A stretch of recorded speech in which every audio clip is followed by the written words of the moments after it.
दोस्तों नमस्कार। Colonel Ajay C Ajay astro money group first global astro finance digital channel से आपसे मुखातिब होता हूं। आज 27 सितंबर सन 2025। दोस्तों अजय एस्ट्रो मनी ग्रुप देश का पहला चैनल है जो 42 कमोडिटीज़ पर आपको अपडेट देता है। एशिया नंबर 1 कमोडिटी चैनल का खिताब वाला आपका अपना चैनल है।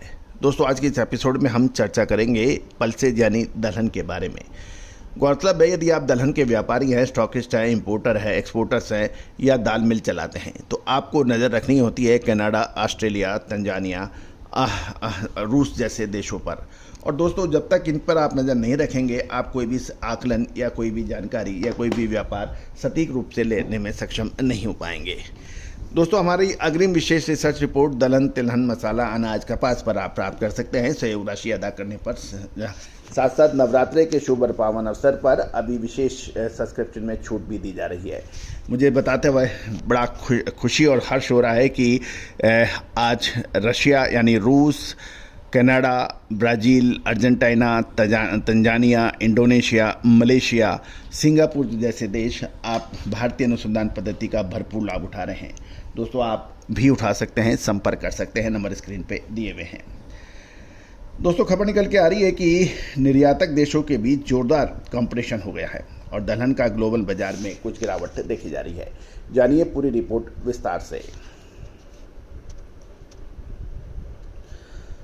दोस्तों जब कहा जाता है कि अच्छा उत्पादन होता है तो सब उसको माल बेचने दौड़ पड़ते हैं और जब उत्पादन खराब होता है तो सभी जगह परेशानियां देखने को मिलती हैं। इस साल अमेरिका, आज कनाडा, ऑस्ट्रेलिया, रूस में दलहन का उत्पादन अच्छा है, अतः वो तीनों देश आपस में कंपटीशन कर रहे हैं, प्रतिस्पर्धा कर रहे हैं। दलहन का ग्लोबल बाजार में भाव घटकर नीचे आ चुके हैं। कनाडा, ऑस्ट्रेलिया, रूस और अफ्रीका के देशों के बीच बाजार में पार्टिसिपेशन बढ़ाने यानी अधिक निर्यात करने के लिए तीव्र कंपटीशन देखा जा रहा है।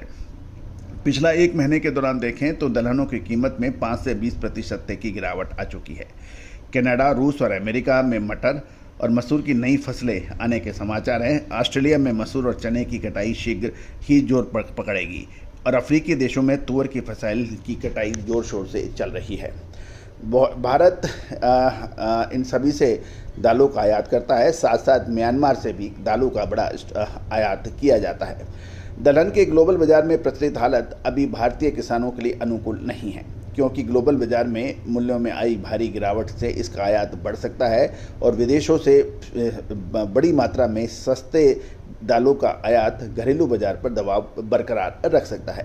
अगस्त सितंबर की जोरदार बारिश से खरीफ की सीजन की प्रमुख दलहन फसलों में इसमें तुअर, उड़द, मूंग, मोठ आदि को नुकसान हुआ है।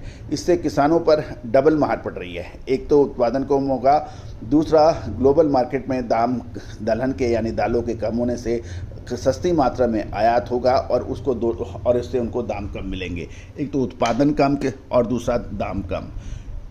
इसके लिए दोस्तों भारत के कृषि मंत्री श्री शिवराज सिंह जी ने भी एक बयान दिया था मटर पर इंपोर्ट ड्यूटी लगाने के लिए। अब महत्वपूर्ण ये है क्या सरकार दालों के आयात पर कुछ ड्यूटी लगाएगी या कुछ उस पर रिस्ट्रिक्शंस करेगी, तभी कुछ भाव सुधर सकते हैं, किसानों को फ़ायदा हो सकता है। लेकिन ये भी एक ध्यान देने वाली बात ये भी है कि यदि दाम बढ़ेंगे तो इससे आम उपभोक्ताओं को परेशानियां होगी। कुल जनसंख्या को अब एक तरफ कुआ दूसरी तरफ खाई है। लेकिन पॉइंट ये है, किसानों का कहना है कि आम जनता में हम भी तो शामिल हैं, व्यापारियों का कहना है कि आम जनता में हम भी तो शामिल हैं। आयातक बड़ी मात्रा में आयात करते हैं, उसके बाद अपना अच्छा मुनाफा लेके बाज़ारों में बेचते हैं, तो बड़े और सक्षम व्यापारियों के लिए ये फ़ायदे का सौदा है। लेकिन किसान, मझोले व्यापारी और छोटे व्यापारियों के लिए उनके लिए ये उनको नज़र नहीं आता है कि वो किधर जाएं, किसके पास अपनी फरियाद करें। गौरतलब है कि लगभग सभी आयातित दलहनों का भाव घटकर निचले स्तर पर देखा जा रहा है। कनाडा, रूस और ऑस्ट्रेलिया के दलहनों के निर्यात ऑफर में कोई खास चेंज या अंतर नहीं है। खासकर पीली मटर का दाम तो रसातल में पहुंच गया है और इस वर्ष कनाडा में मटर की बिजाई क्षेत्र 9% बढ़कर 14.20 लाख हेक्टेयर पहुँच गया है। वहाँ 32 लाख टन पीली मटर व 5.50 लाख टन हरी मटर का उत्पादन का अनुमान कनाडा में लगाया जा रहा है। कनाडा में काबुली चने का उत्पादन भी 3.40 लाख टन पहुंचने की संभावना है।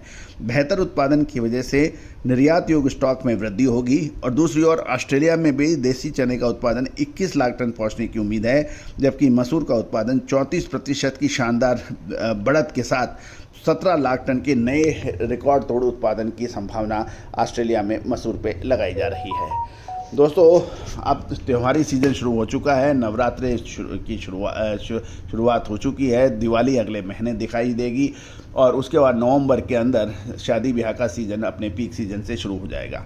दोस्तों, कुल मिलाकर खपत का सीज़न है, लेकिन बारिश से क्वालिटी में काफ़ी फ़र्क आया है कुछ दालों में। दूसरी तरफ आयातित दालों ने पूरा बाजार का खेल बिगाड़ रखा है, ऐसा कहना है कुछ व्यापारी और किसानों का। आपका क्या कहना है? क्या इंपोर्ट ड्यूटी लगनी चाहिए? क्या यदि बाजार इंपोर्टेड दालें यदि सस्ती हैं तो उसका फ़ायदा उपभोक्ता को मिलना चाहिए, इसमें कोई दो राय नहीं है। लेकिन जब एक सीमा से अधिक दालें एमएसपी से नीचे बिकेंगी तो किसान कहाँ जाएगा, व्यापारी कहाँ जाएगा? ये भी एक प्रश्न हमें सोचना पड़ेगा। दोस्तों, गेहूं, मक्का, बाजरा, चना, उड़द, मूंग, मसूर, तुअर, मसाले, अनाज, कपास, इन सभी पर विशेष अपडेट और रिसर्च के लिए आप संपर्क कर सकते हैं। हमारा साप्ताहिक अखबार जो मात्र 3,000 रुपये वार्षिक शुल्क से उपलब्ध है, उसके लिए भी आप संपर्क कर सकते हैं। All the very best, good luck, happy trading. Sonakshi की रसोई में आज की स्पेशल गेस्ट है मौसमी चैटर्जी जी। ये जी नहीं, मौसमी आंटी। ओके आंटी मौसमी, तो आज आप क्या बनाएंगी? मैं क्यों बनाऊं?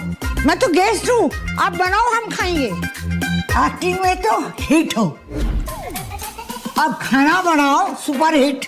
ठाट से बनाऊंगी खाना, है ना द बेस्ट एवरीडे मसाला। आओ बनाते हैं मसालेदार छोले। छोले हर रोज के करी में एवरीडे मसाले, शाही बिरयानी में स्वाद का जायका। पटल पोस्तो और शोषे इलिश भापा।